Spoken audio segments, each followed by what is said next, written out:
Welkom allemaal bij het vierde deel van de serie die ik aan het maken ben over de content van Tony Seba. Vandaag gaan we het hebben over Food and Agriculture. Dat heeft helemaal niks met mijn kanaal te maken, maar je zult zien gedurende deze sessie dat er ook wel belangrijke punten in zitten die voor met name het energievraagstuk heel interessant zijn. En vandaar dat ik hem toch eventjes op wilde nemen.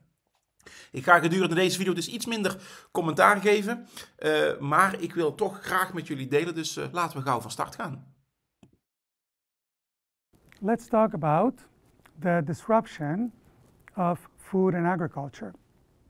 Let me start with insulin. In the 1970s, insulin was extracted from the pancreas of animals.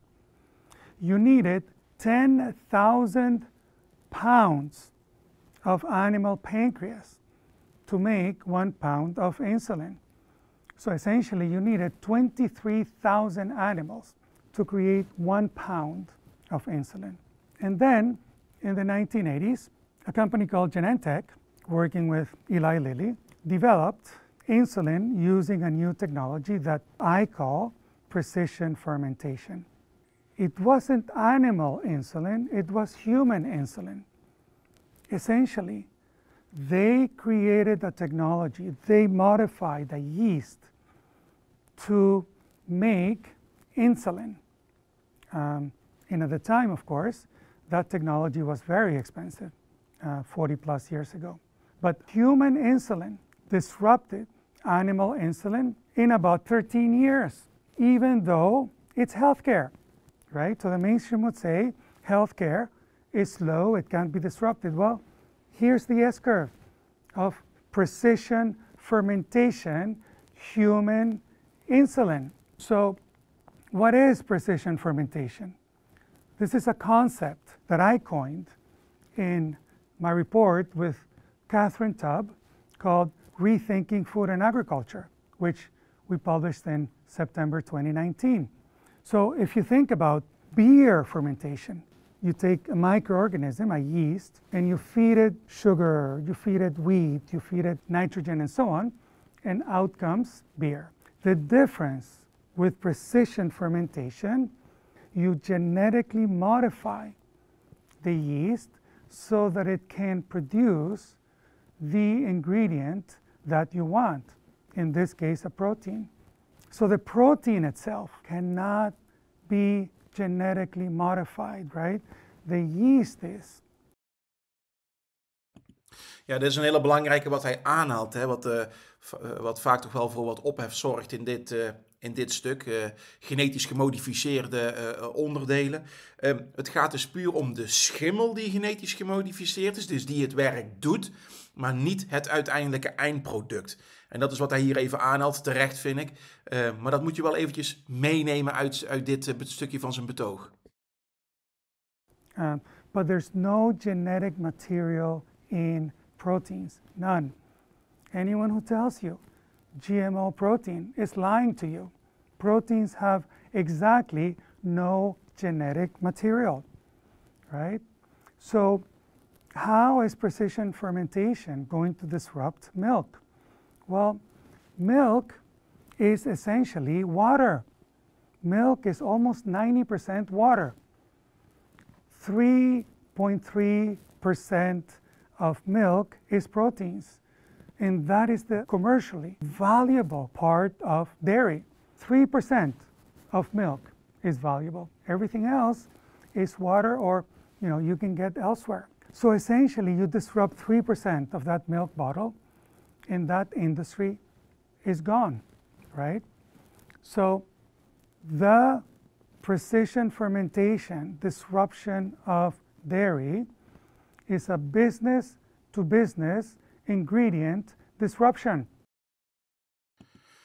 Ja, dat is een heel belangrijke die aanhaalt. Business-to-business disruption. Vaak wordt er door critici van dit soort bewegingen wordt aangehaald van ja, dat gaan consumenten niet willen en consumenten gaan niet veranderen. Dit zal nooit werken. Maar dit heeft impact op business-to-business. Als ik een pak koekjes koop, dan bepaal ik niet met welke ingrediënten die koekjes gemaakt zijn. Dat bepaalt de fabrikant. En als de fabrikant elders technisch gezien hetzelfde ingrediënt kan krijgen, maar dan voor 1/10 van de prijs, ja, dan is de keuze gauw gemaakt en dan gaan ze dat gewoon gebruiken. En je moet nagaan, business to business is ongeveer, nou hangt een beetje van de sector af en van het product, maar zeg 60% van de markt. En 40% van de markt is wat ze rechtstreeks aan eindconsumenten verkopen. Dus mocht dit nou doorgang vinden en die fabrikanten die gaan massaal over, en dat gaan ze gewoon doen, want dat hebben ze in het verleden ook gedaan. En zij hebben gewoon als enige verantwoordelijkheid om een zo goed mogelijk product voor een zo laag mogelijke prijs aan te bieden in de markt, in verband met concurrentie. Dan gaat dit gewoon gebeuren. Kun jij een bestaand toeleveringsbedrijf in de bestaande keten nog laten draaien als je 60% van je omzet en van je afzet kwijtraakt? Ja, voor heel veel partijen is het antwoord nee. Nee, dat kunnen we niet. Dat is een te grote val in inkomsten. En dat is wat hij hier aanhaalt. No consumer behavior change is needed. All the industry needs to do is disrupt protein shakes, protein bars, and so on, and a third of revenues of the dairy industry go away. Right? Ja, ik herinner me nog een tijdje terug, want ik hou dit met de schuine oog een klein beetje in de gaten, dat ik een artikel zag en dat kwam uit de VS. En dat was een artikel geschreven, ik dacht door de Bond van Veehouders, ik meen zoiets. En dat was een op-ed, dus een column in hun publicatie, waarin eigenlijk werd gezegd van verkoop je boerenbedrijf, verkoop je, dat ging dan over melkvee in dat geval, verkoop het. Nu je er nog geld voor kunt krijgen, want binnen no time als dit doorzet, is dat hele bedrijf gewoon niks meer waard en krijg je er niks meer voor terug en is het een stranded asset geworden. Iets waar je destijds veel in hebt geïnvesteerd, maar waar je geen omzet meer uit kunt halen. Of in ieder geval niet voldoende om het draaiende te houden. En dat was gepubliceerd in een van hun eigen vakbladen. En ik las dat en toen moest ik meteen aan Tony denken. Ik denk, ja, hier dan krijg je het dus ook terug vanuit een andere hoek. Dus wat hij hier vertelt, ik zie het inderdaad ook wel gebeuren dat het die richting uit beweegt. Right? So all they need to do is disrupt that 3% of the bottle in the dairy industry is gone. And these technologies, these products are here now. This technology has existed for 40 years. And they've gone through an incredible capability cost curve. I already eat cheese made with precision fermentation, chocolate made with precision fermentation, proteins, right? Ice cream, it's already in the market. This is not in the future. This is now, this is happening now. And this is a business-to-business ingredient disruption. And just to give you an idea of the cost curve of precision fermentation, from the year 2000 to about 2020, the cost per kilo, the cost per pound, went down by about 10,000 times in just 20 years, from about $1 million to about $100. That cost curve makes Moore's law computing look like a straight line into the future, like a mainstream line. What this means is that essentially over the next 10 years, we're going to experience the disruption of food and agriculture. Ja, en wat hij hier aanhaalt is dat het heel snel gaat. Hè? Dus de disruptie van veehouderij, maar ook van andere sectoren. Maar je ziet het nu op dit moment al in de supermarkt. Menig vleesvervanger is op dit moment goedkoper dan vlees. Terwijl in het verleden waren de vleesvervangers, dat was toen nog een nicheproduct, was altijd significant duurder dan gewoon het echte vlees, quote, het echte vlees. Maar dat is nu al helemaal op zijn kop gegaan. Heeft natuurlijk ook wel te maken met allerlei verstoringen in toevoerketens en zo en energiekosten en dit en dat. Maar de vleesvervangers zijn nu al goedkoper. En het heeft ook gezondheidstechnisch vleesvervangers. Als jij een vleesvervanger voor kip zou pakken en die ga jij bereiden, daar zit geen salmonella op de vleesvervanger. Nee, dat zou nergens op slaan. Dat hoeft daar niet op te zitten. Ze gaan het niet toevoegen. Terwijl salmonella wel natuurlijk op vrijwel elke kip aanwezig is. Met voedselveiligheid en je moet dat goed doorbakken enzovoort. Dus het heeft ook allerlei andere bijgevolgen, zogezegd. Maar ik wou alleen maar even aanhalen dat wat hij hier noemt voor de toekomst, dat zie je in sommige gebieden nu al in de praktijk. And I'm going to focus on the cow, because the cow is by far the most inefficient food production technology on the planet, period. But every other animal that we use for livestock is going to be disrupted. So if the cost curve of precision fermentation keeps improving the way it has over the last few decades, essentially the cost per kilo of precision fermentation proteins will reach price parity with the cow by about 2024, 2025. That's only 3 years away, right? That's only 3 years away. And that's the rupture point. After that, it's over. And we know that in food and ingredients, disruptions happen quickly and they happen as S-curves, right? That's the way they happen. And we've seen 10 to 15-year disruptions in ingredients in food. In fact, think about Pepsi and Coke. In the US, Pepsi and Coke, both in the 1980s, went from all sugar, all cane as a source of sugar, to all corn as a source of sugar in 4 years. 4 years. And that was a key ingredient in Pepsi and Coke. And that disruption happened in 4 years. Dat geeft ook maar eens aan hoe snel het kan gaan. Hè? Wat hij hier aanhaalt, hè, dus een hoofdingrediënt van een eindproduct is geswapt voor een ander bronproduct wat ingekocht wordt. En dat heeft maar 4 jaar geduurd om hun complete productieketen om te bouwen. En dat deden ze vanwege kostenoverwegingen. Dit soort transities heeft eigenlijk altijd met kosten te maken. Ze kunnen de kosten verlagen, dus ze kunnen de concurrentie beter aan, maar ook al zouden ze niks aan de verkoopprijs doen, dan wordt de winstmarge gewoon hoger. Snap je? Dus het heeft allemaal met geld te maken. Maar 4 jaar, en dan praten we dus over iets wat is gebeurd in de jaren 80. Moet je nagaan hoe snel het nu kan gaan als ze deze transitie inzetten. Nou is het natuurlijk maar 1 bronproduct voor 1 merk drank, frisdrank in dit geval. Hij praat voor de rest over complete sectoren, dus dat heeft wel wat meer voeten in de aarde. Maar dan nog kan het heel snel gaan. En dat is wat hij hiermee wil aanhalen. And no consumer behavior change was needed. And this is not a veggie revolution, right? This is not just about plant-based this or that, right? What is happening today is the second domestication of plants and animals. So we're going from domesticating large organisms, the cow, the sheep, the horse, the chicken, to essentially microorganisms as a source of food. That's essentially what's been happening over the last 10 to 20 years. We're domesticating microorganisms as a source of food. And precision fermentation proteins are 5 to 100 times more resource efficient than the cow. Precision fermentation proteins, casein and whey, can be made today using 100 times less land than the cow. Think about it, 100 times less land. And what about cost? What about capability?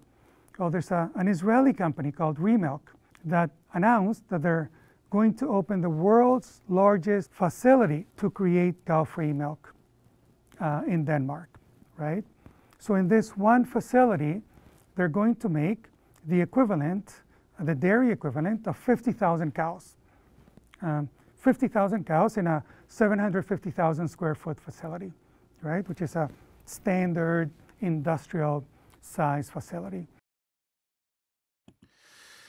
Dus wat dat bedrijf in Denemarken gaat doen, die gaan de productie van 50.000 koeien steken in een gebouw van 70.000 vierkante meter. Dat is echt enorm. Die koeien die hoeven er niet te zijn, je hoeft ze niet te voeren. Dus ook het veevoer hoeft daar dus niet meer in te gaan als input. Wat ook natuurlijk wel een flinke belasting is momenteel voor de hele sector. Maar moet nagaan, hetgeen wat ze hier produceren is ook nog eens een keer kwalitatief beter. Er zit geen cholesterol in, er zit geen lactose in, hebben veel mensen toch wel een allergie voor. Er zitten geen groeihormonen in, geen antibiotica enzovoort. Het is echt... vaak denken mensen dat vervangende producten, dat die slechter zijn dan het origineel. Een elektrische auto is slechter dan een benzineauto, want zus en zo. Of een gasketel is beter dan een warmtepomp, want zus en zo. Maar niet zelden blijkt dat het nieuwe product niet alleen op de lange termijn goedkoper is, of zelfs op de korte termijn ook al, minder belasting is voor het milieu, maar dat het ook uiteindelijk een beter product is. Het heeft een aantal hele grote nadelen niet die het bestaande product wel heeft. Komt het nog eens bij, en dat is eigenlijk waarom ik dit stuk toch interessant vind voor een beetje het thema van mijn kanaal. Als je dit voor elkaar krijgt en dus die 50.000 koeien naar een bedrijfsgebouw van 70.000 vierkante meter weet te krijgen, besef dan even hoeveel landoppervlak dat je vrij speelt voor andere doeleinden. Denk aan bosbouw, dat we weer bos gaan herstellen. Of woningbouw. Hè. Er komen heel veel huizen tekort, kunnen woningen weer gebouwd worden. Of bijvoorbeeld inderdaad voor de productie van groene energie. Windparken, zonneparken, noem het maar op. 54% van het grondoppervlak in Nederland is agrarisch. Heeft een agrarische doelbestemming. 54%. Stel je voor dat dit wel doorzet, maar het zou niet zo hard gaan als wat hier wordt gezegd. En je zou maar de helft halen van wat hier wordt gezegd. Dan zou het al zeggen dat je 20 tot 25% van het landoppervlak in Nederland vrij speelt voor andere toepassingen. De mogelijkheden die dat met zich meebrengt zijn, ja, die zijn oneindig. Want ik noemde net een paar voorbeelden: woningbouw, bosbouw, maar ook andere toepassingen waar je met het land mee kunt, wat je met het land kunt doen. Enorm. Dat is ook Dit is ook een verschuiving die gaat ook verder dan het product waar het om gaat. Het heeft ook implicaties op de wereld eromheen. Essentially, it's a fermentation farm. That's what it is. Now, what does that mean? Let me give you an example of how quickly it's going to disrupt industries. So, Canada's dairy industry has about 1 million cows, 1 million cows. For the whole country, right? Take 20 of these wee milk facilities, these precision fermentation farms, and numerically they could produce the equivalent of 1 million cows. This would take 344 acres. That's it. And that disrupts the whole dairy industry in Canada. Gone. How quickly?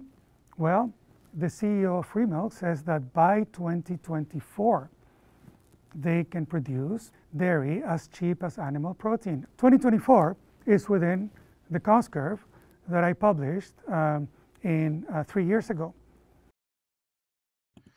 2024 is echt heel snel, heel snel. Dat is over 2 jaar al.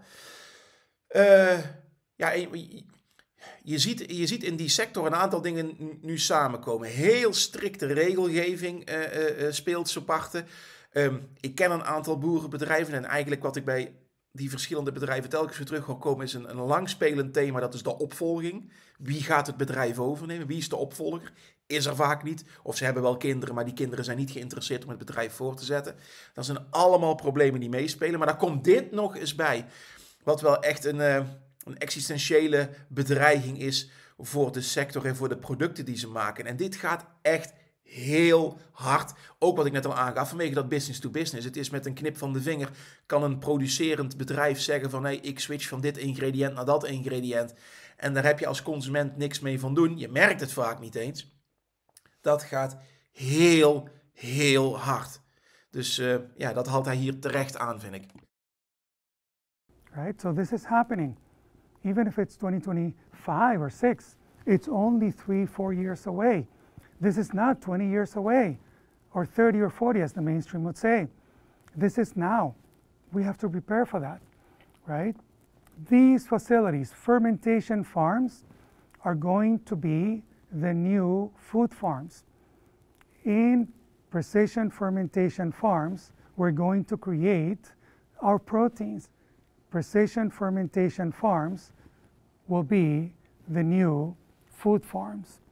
And of course, new business model innovations and possibilities open up. And in this case, the idea of food as software has opened up.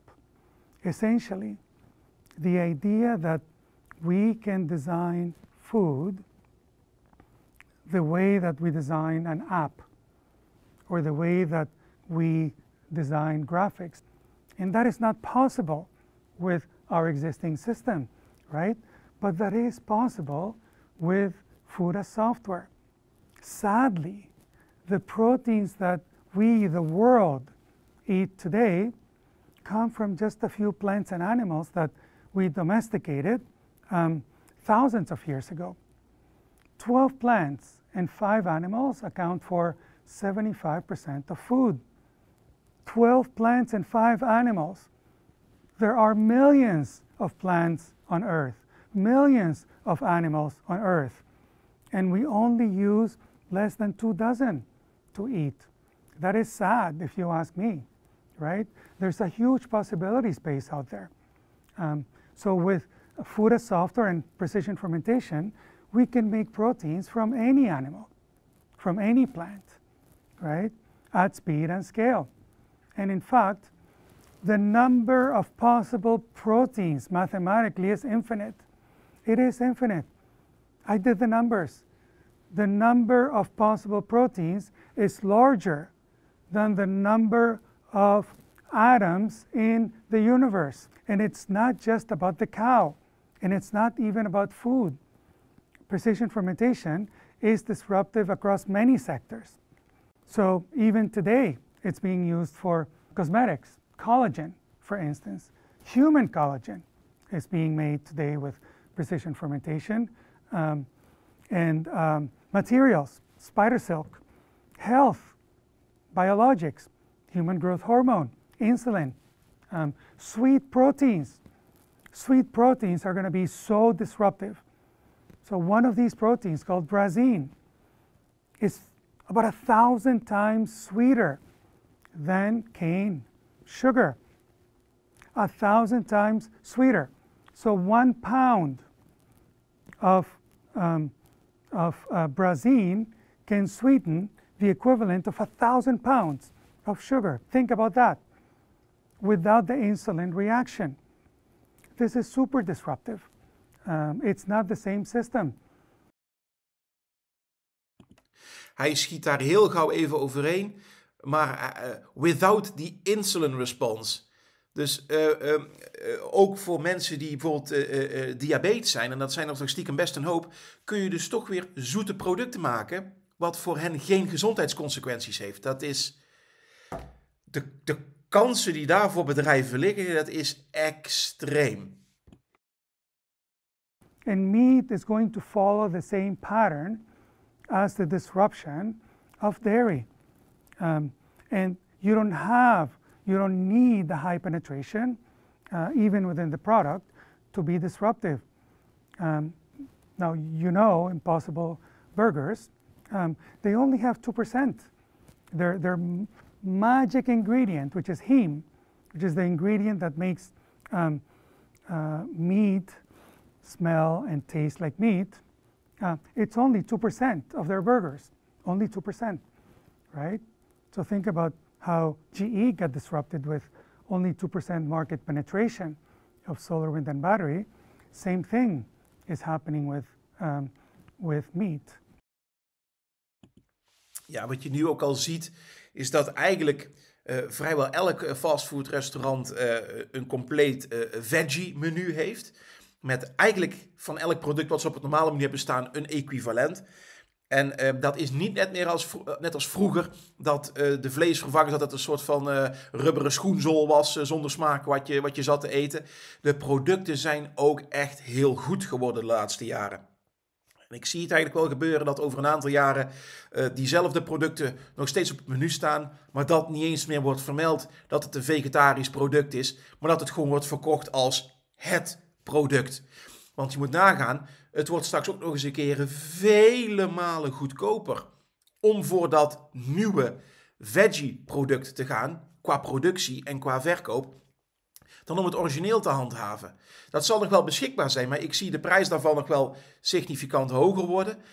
Maar dat gewone product, ik denk dat ze het straks niet eens meer gaan vermelden. De producten zijn echt heel veel beter geworden de laatste jaren. Right? And you think, oh my God, will this fly in X, right? Will they eat it in Texas? Will it fly in Houston? Well, yeah, right? I mean, this is a restaurant that I was walking at the airport in Houston. Sure enough, they're selling Impossible nachos and Impossible quesadillas.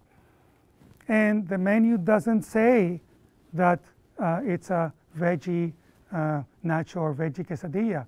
It just tastes as good or as bad, depending on your taste, as the cow thing, right? But again, this is not just the disruption of the cow. This is the disruption of all food that comes from animals. Pork, fish, eggs, all of them can be and will be disrupted by precision fermentation and food as software. So I expect 3 phases in this disruption. So what we're undergoing now is the first phase, which is ingredient, B2B, simple, right? The second phase, which starts over the next few years in the 2024 to the end of the 20s, is more complex proteins, more complex meats that will be made with precision fermentation and later with cellular agriculture, which is going to be enabled, by the way, with precision fermentation.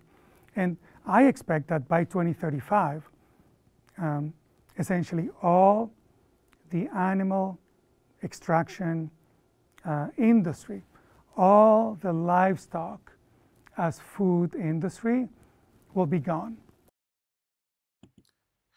Dat is nogal een uitspraak. In 2035 is alle veeteelt of veehouderij is verdwenen, verdrongen van de markt. Tenminste, de bulk.